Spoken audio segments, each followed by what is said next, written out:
But one of the good things about the new rule is most of the kids we're counting on, they're in pretty good shape. You know, we've been out here since late May. Kids have been dedicated to try to be the best they can be. So they've been here working, and so they're in really good shape. I think we physically we're probably 3 weeks into the regular season as far as our physical condition. Now, Coach, talk a little bit about this Martinsville tradition. I mean, it's got to weigh a little heavy on your shoulders when you think back to all those championship teams, and it's certainly gotten very competitive the last couple of years. Well, it's always a tradition here, but of late it's been Magna Vista football and Bassett football. Our guys, we have a small number of kids now, and we get as many athletes as we possibly can out of football, and we try to do our best, and we're just excited about that.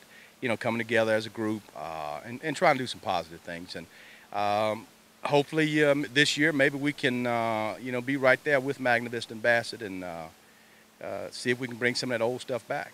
Talk a little bit about the parent support. I know that you've got a pretty good booster club. They're always out there cheering you on.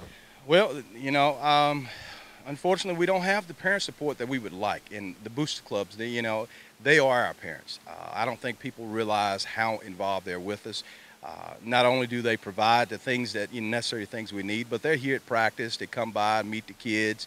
I know some of them have been mentors to kids in school. They're just a wonderful group. For myself, I've known a lot of them almost all my life, so it's great. One of the things I wish, and I would encourage some of our parents, is to join the Boosters Club. All it costs is $5, and they'll have as much say-so once they join as anybody. And I think that would be a plus. The Boosters, open arms and welcome. It would be great for everybody if they join up.